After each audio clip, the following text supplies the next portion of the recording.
First You Think is a not-for-profit ministry of the First Unitarian Church of Des Moines. Support us at ucdsm.org today.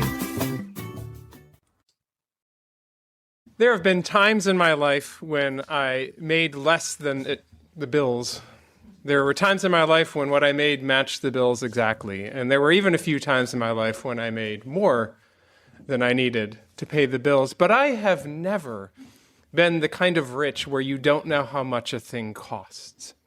So rich that you don't care how you spend your money. I assume you have to be like oligarch rich to get to that point of not checking the price tag. I love it, I'll take it. It's my sense that the things that we purchase change with the relative poverty or wealth of our experience, but I think most people know how much a thing costs when they pay for it.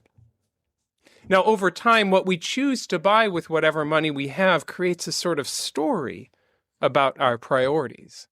I can imagine, for example, a family of 6 who live in an unfurnished one-bedroom apartment on the outskirts of a posh suburb so that their children can get that fantastic public school education. They choose to invest what little they have for their kids to break that cycle of poverty.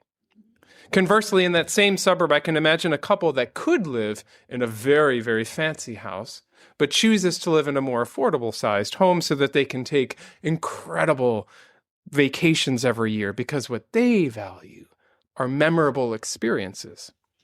Wherever you are in that financial spectrum, there's always some degree of choice involved in where you spend the resource of your money. And that choice says something about what matters to you. It tells a kind of story. Now, the landscape of what we consider an essential cost changes, right? There was a point in time when most of us had outhouses and a few people invested in these new toilet things. Over the last 25 or 30 years, most of us lived through such a paradigm shift. The average American spends $280 a month on internet, cell phone, and streaming services. And I want to explain for my younger folks, we didn't used to have these services. We used to just have AT&T. But not in 1,000 years, if you pick all of those services, could you ever watch everything that's available on Netflix and Prime and Apple TV and Disney Plus and Peacock and Paramount Plus and so forth. But that choice to watch whatever you want, whenever you want, has become, for most Americans, an essential cost. What we choose, and then what we have, this makes me think about a text in our hymnal. Did you know the hymnal also has texts that don't have a tune attached to them? I know. So this is 374, and it's written by William DeWitt Hyde, and if I can, there it goes. And it reads this way: since what we choose is what we are, and what we love we yet shall be, the goal may ever shine afar, the will to reach it makes us free. Now, I'd like to parse a couple of those clauses and disagree with them, but because, for example, we don't always choose to be the job that we're in. Sometimes it's just a job, it pays the rent, but it's not what we are. But I think if we can be generous to the writer here, the idea behind it, that if you choose to spend your time and your money in your garden, it sounds like you're a gardener. All of this makes me think of a quote that is falsely attributed to Aristotle. We are what we repeatedly do. Excellence, then, is not an act, but a habit. Not Aristotle. It's actually the philosopher Will Durant who wrote this in a 1926 book trying to explain Aristotle's Nicomachean Ethics. It's clearer than the previous quote by William DeWitt Hyde, I think. Whatever we repeatedly do becomes a habit, and Aristotle's point, therefore, is be careful about what you choose to do, because that'll be your habit. That'll be the story of your life. That will be your epitaph. So you might as well choose habits that lead to excellence, or as Aristotle would have said, eudaimonia. But that's a joke about another sermon. What we choose becomes a habit. Which, funny enough, makes me think of another quote. The writer and activist Adrienne Marie Brown says this: put your attention on suffering, which is constant and everywhere, and it is all you will see. Joy will come and laughter, but you will find it brief, possibly a distraction. Put your attention on joy, on being connected and feeling whole, and you will find it everywhere. Your heart will still break, you will know grief, but you will find it a reasonable cost for the random abundance of miracles and the soft, wild rhythms of love. Return to love as many times as you can. I think that's beautiful. And I think it's clearer than Durant's explanation of Aristotle, and I think it's clearer than William DeWitt Hyde. If you spend your heart's budget on suffering, behold your home full of suffering. And if you spend your heart's budget on joy and connection, you will have a home full of love. Is that my child? This month of March, and yes, it is officially March now. This month of March, we're embracing the spiritual and ethical practice of paying attention. And when the celebrant team met to discuss this, they immediately got hooked on the verb paying, as if attention was a precious resource that we distributed like money. I thought that was intriguing. One celebrant noted this: what we pay attention to, what we choose, is how we live our values. And that sounded to me like Adrienne Marie Brown, or Durant explaining Aristotle, or DeWitt Hyde. But here is a truth. When I think about the expression paying attention, I get a little apprehensive. I have a brain that does not like to sit still. Apparently, there are people who will hear a thought and just think that thought. Whereas I will hear that thought and then think that thought and then a related thought and then another related thought and then a third related thought, and then I'll have to pause and say, I'm sorry, what were we talking about? I modeled that for you just now in the way I wrote the first part of the sermon. To pay attention. That makes me think of budgets. That makes me think of the moral document of budgets. That makes me think of William DeWitt Hyde and Durant and Aristotle and Adrienne Marie Brown. Now, I am not the only one here with a fidgety brain. I see some knowing nods. And I suspect that a lot of us associate that expression, pay attention, with a scolding teacher in elementary school. As in, are you still with us, Steve?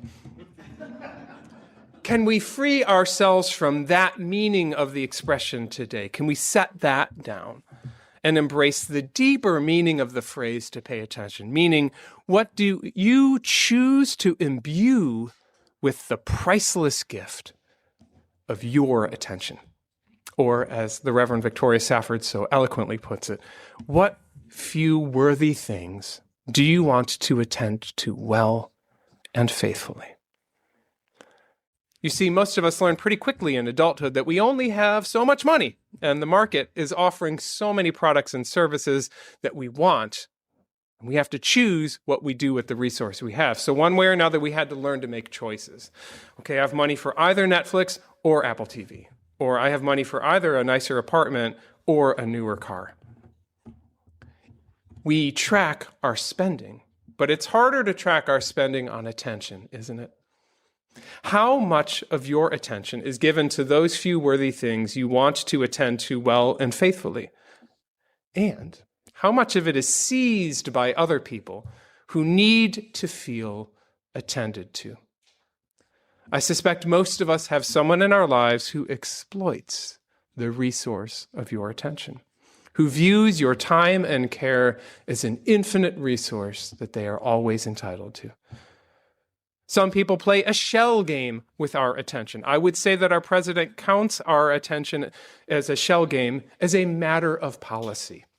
Please stop paying attention to the impact of my tariffs. Look, here's ICE. Please stop paying attention to the Epstein files. Look, I'm bombing Iran. So as we look over the budget of our attention, do we find that we are paying for metaphorical services that we never subscribed to? And the real question, how do we reset our priorities and spend our attention on those few worthy things that help us live our values? Like most super cool 18-year-olds, I read Stephen Covey's The 7 Habits of Highly Effective People. You can just imagine how cool that kid was. You know, let me see, I even made a picture of it. You know, the leather jacket, chilling out by the jukebox, just reading about optimizing synergies like a cool guy. I hear it out loud, I do. Okay. Habit number 3, put first things first, really changed my life. So Stephen Covey is a business writer, and he writes in business speak, but in habit number 3, he uses a time management matrix where the x-axis measures how urgent a thing is. Is it urgent or not urgent? And the y-axis measures importance. Is this important or not important? And by important, he doesn't mean does it have value in the world. He means, is it yours? Is it yours to do at this workplace? Is it your values lived out loud? So you get 4 quadrants, important and important but not urgent and important, and urgent, not important. Now, 2 of these make sense to us right away, I'm going to go ahead and guess. Because in the top left are the things that are both urgent and important. Your spouse turns to you and says, I do not feel well, we need to go to the hospital. You are the minister or administrator of a church, and you realize you have a mold outbreak in your lower level. Very simple, very straightforward. This is where I am now paying my attention. This gets the resource of my attention. By contrast, in the lower right, things that are completely unimportant to our purpose or values and not at all urgent. Scrolling your social media, watching your Netflix and Prime and whatever. Stephen Covey would say, don't pay those any of your attention. Those 2, I think, make sense to us. The other 2 are more complex. Things that are urgent, but not important. The crisis is real. It's just not your crisis. It's not your work to do. Things in this quadrant love to suck away our attention every day. And they are the birthplace of the coffee mug. A lack of planning on your part does not constitute an emergency on my part. The most passive-aggressive way to drink coffee at work. Here are a couple examples of the urgent but not important quadrant in my former life as a professor that I found myself sucked into. A colleague's inability to complete their part of the concert program becomes my crisis to complete it for them because it has to go to print this afternoon. Or the one time I spent 2 hours writing very detailed feedback on an essay to a student who I think probably spent 20 minutes writing the essay, which is why it needed 2 hours of feedback. So my mantra now, if I can't tell if something is in this quadrant, urgent but not important, is this mine to do? Is this something that only me and my role in this system can do? And then finally, that mysterious quadrant of important but not urgent. This is the space that Stephen Covey says highly effective people live into. Now, I don't know if I'm highly effective, but I do know that any day that I spend time in this quadrant is a good day. The example that comes to mind for me is from the Dalai Lama, who famously says that on a normal day, he meditates for an hour, but on incredibly important and busy days, he meditates for 2 hours. Exercise, spiritual practices, meditation, journaling, these will never make it on their own to the top of someone's to-do list for today. It must get done today and urgently, because they can always be pushed off to another day when there's better weather, when there's not this fire to put out, etc. But once you make these important but not urgent practices part of your day, it's been my experience that that day goes much better. You get more done, you do better work, you do it with more presence, and with more attention, which is the counterintuitive paradox of spiritual practices. All of this, there we go, brings us back to the Post-it note in front of you. I invite you to take this Post-it note home with you and place it on your bathroom mirror or on your refrigerator, somewhere where you can check back in with it a couple times a day. Because if whatever it is that we do becomes a habit, we might as well pay attention to the things that we've named as important to us as often as we can. Try it for a week as an experiment. I'm not asking you to do the rest of the book. I don't need you to optimize your synergies here. Okay. Manifest your operationalized objectives. I'm just curious. I'm curious about what we will notice throughout this week. Are there times of the day that feel more attentive for you? Are there times when it's really hard to hold on to your attention? Here's something I'm really curious about. Are there internal resistances to paying your attention to one of the things you've named? And have you begun to notice why? Are there forces trying to get your attention in the urgent but not important to you quadrant? And here's what I'm really curious about. What is their sales pitch? Because here's the thing, as good as we are at tracking how we spend our money, and we're not great, but we're pretty good at it, we know how much a thing costs. But I'm not sure that we're that good at tracking how we spend our attention. I don't mean you per se, I'm not calling you out, I'm just saying people. But Unitarian Universalists like empirical data. So let's study it for a week. Let's pay attention to how and where we pay our attention. When I put together the budget for 26-27 for the church, I also audit it to see, are we placing our money where our values are? Let's try that this week with our attention. Which, no surprise, reminds me of a poem. A very famous poem about paying attention by, of course, Mary Oliver. Who made the world? Who made the swan and the black bear? Who made the grasshopper? This grasshopper, I mean, the one who has flung herself out of the grass, the one who is eating sugar out of my hand, who is moving her jaws back and forth instead of up and down, who is gazing around with her enormous and complicated eyes. Now she lifts her pale forearms and thoroughly washes her face. Now she snaps her wings open and floats away. I don't exactly know what a prayer is. I do know how to pay attention, how to fall down into the grass, how to kneel in the grass, how to be idle and blessed, how to stroll through the fields, which is what I have been doing all day. Tell me, what else should I have done? Doesn't everything die at last and too soon? Tell me, what is it you plan to do with your one wild and precious life? Such a beautiful poem, and I wish to point out that that last line gets quoted a lot, and when we're not careful, it gets used to optimize our efficiencies and seize the day. And if you pay attention when you read the poem, you'll notice that her answer is not, get up and work out at 5 a.m. It's to stroll in the fields, to sit idly and blessed, to notice grasshoppers, to pay attention.